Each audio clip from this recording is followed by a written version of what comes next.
Now, when Lewis Hamilton, Fernando Alonso and Kimi Raikkonen present the same opinion on a matter, you have to take notice, really. 3 world champions, 3 of our most famous drivers. And after the Monaco Grand Prix, which granted none of them were that happy with their result, they all complained about how boring the race was. It's not the first time we've heard that this year. Changes are coming to help this problem. We're getting some for 2019 as part of a much wider package that we'll see for 2021.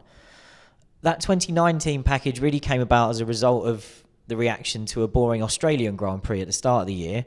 Then we had a few action-packed races. There were incidents, there was overtaking, there were safety cars out of position, and suddenly some people said, well, this shows that there wasn't a problem and we all overreacted to Australia. But the changes are coming, and really we've had Barcelona and Monaco now, 2 very different circuits. Granted, 2 circuits that don't normally throw up a particularly exciting race. Which ones are the outliers here, though? Is it the races where there were loads of incidents, or is it the races that have maybe gone more to plan and not a lot has happened? Which is the more accurate picture of how the racing is with this breed of cars?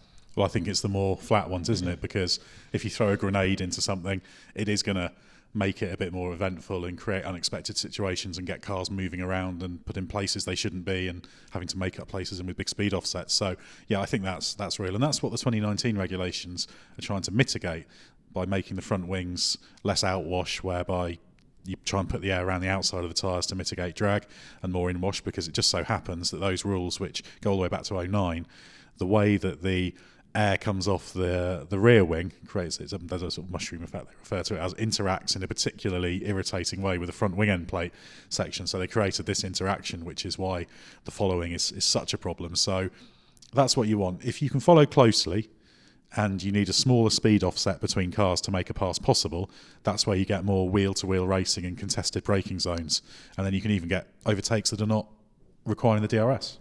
Yeah, I think that no one who follows Formula One closely would disagree that the proposed 2019 rule changes are for the right reasons and should help. We all realise that as the cars get more and more aerodynamically dependent and more complex, it creates problems with following and overtaking. Do we feel that maybe this is the first time there's a proper appetite in Formula One to actually do something about this, and as they did with the 2019 regs, put some proper research into it and try and come up with solutions that they believe they've got data to back up that it's going to work? Well, the appetite's been there for quite a long time. That's what the 2009 era regs are about. The big problem is they've done more research this time. They did do research for the 2009 regs with the overtaking working group. But the problem is you can do research into the problem, but there's always this law of unintended consequences in that you don't know what teams are going to do and what other aerodynamic interactions will be created. Short of specifying exactly how you want the car, it's really, really difficult, because no matter what you do, it is a fast racing car moving through air. Okay, maybe if you hold the races in a vacuum, that'll solve it. But we've done it. We found the answer. Exactly. That's a pretty big technical challenge. I don't know. Maybe someone wants to bankroll that, but there'll always be that sort of problem there. So you never know what's going to happen, because you can have a well-funded bit of research into what you can change, and then you're throwing it to literally thousands of people with huge amounts of resource whose whole intent, incredibly intelligent people exactly, as well, will be to get round it, find other ways to do things, and potentially create all manner of other unforeseen problems that you just cannot mitigate, that you cannot plan for. And of course, the cars are getting quicker under the current regulations, and the way they get quicker is adding downforce. That improves the lap times. It makes racing overtaking more difficult, and also they're reaching the limit, I think, of what's possible with the circuit layouts they've got. They're reaching a point where they have to really slow the cars down, otherwise the racing will get worse on a greater variety of circuits, I imagine. So that's the question. Do you want them really quick, as we had for the 17 rules? They wanted a lap time gain. Or do you want the racing to be really good? There's a broad correlation there. It's not direct, it's not completely precise, but that is the question you've got to ask, because if you put them in slower cars, there will be more opportunity for differences. Aero won't be such a big problem they can follow. You will see more passing and overtaking. It's really tough, because Max Verstappen was asked about this a couple of races ago. He loves his wheel-to-wheel racing. Sometimes he goes too far with it, but he's here for overtaking and action. And he said, I would happily go. So he said, for me, it's not about lap records. It's about good racing, wheel-to-wheel racing. But then there are other drivers. I know that Jenson Button's spoken in the past that he felt the previous generation of cars we had, they just felt a bit sort of lazy in the corners, and that the drivers didn't really have to hustle them.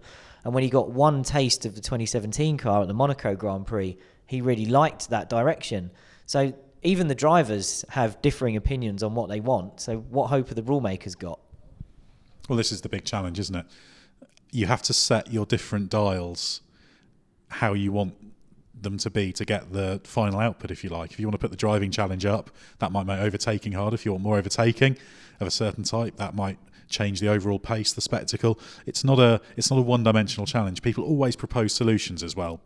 Press that switch and it'll happen. It's not binary. It's not 0 or 1. It's this very complicated three-dimensional problem that needs to be addressed, and it also depends what F1 wants to produce and to be.